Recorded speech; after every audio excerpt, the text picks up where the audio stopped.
ဟုတ်ကဲ့အားလုံးပဲမင်္ဂလာပါခင်ဗျာအောင်မင်းဒုတိမှာကြိုဆိုလိုက်ပါတယ်ကျွန်တော်မိတ်ဆွေများအားလုံး YouTube မိတ်ဆွေတွေရော TikTok မိတ်ဆွေတွေရောဒီနေ့ပေါ့နော်9ရက်နေ့ဒီဇင်ဘာ9ရက်နေ့မနက်ပိုင်းရောညနေပိုင်းရောကီးဝင်သွားတဲ့အတွက်အားလုံးစင်ပြေကြရလို့ထင်ပါတယ်အားလုံးလည်းကျေးဇူးတင်ပါတယ်ကီးဝင်လို့လည်းကျွန်တော်ဝမ်းသာပါတယ်ကျွန်တော်ပေးတဲ့ကဏ္ဍလေးပေါ့ပြောချင်တာကတော့ကိုရှိမှာဝင်တဲ့ဝင်ငွေတွေကိုတခြားသူတွေကိုကိုထက်နိုင်ပါတဲ့သူတွေကိုထက်ဆင်းရဲနွမ်းပါတဲ့သူတွေကိုမျှဝေပေးပါကူညီပေးပါလှူဒန်းပေးပါအဲ့ဒါလေးကိုပြောချင်လို့ပါကူညီပေးကြပါလှူဒန်းပေးပါတက်နိုင်ပေါ့အများကြီးလည်းမဟုတ်ပါဘူး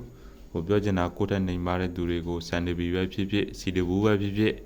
မုတ်လေးပဲဖြစ်ဖြစ်အခုချိန်မှာခက်ခဲကြက်တဲနေတဲ့ကာလအတွင်းမှာတက်နိုင်တဲ့လောက်ကူညီပေးပါဝင်နေအဲ့ဒါမှလည်းဝင်ငွေတွေကလည်းကိုရှိမှအမြဲတမ်းမပြတ်စီစဉ်နေမှာပါဒါလေးကိုလည်းပြောချင်ပါတယ်မနက်ဖြန်တော့ဝမ်းချင်းကြီးကတော့တက်ချပေးမယ်နော်မနက်မှာပဲထပ်ပြီးတော့လက်ရှိကတော့ကျွန်တော်နေမကောင်းလို့နားယူတော့ပါမယ်အလုပ်ကပြန်လာအလုပ်ကလည်းမနာဘူးဗျာနေမကောင်းတဲ့အတွက်နားယူတော့ပါမယ်ဟုတ်ကဲ့အားလုံးကျေးဇူးတင်ပါတယ်ခင်ဗျာ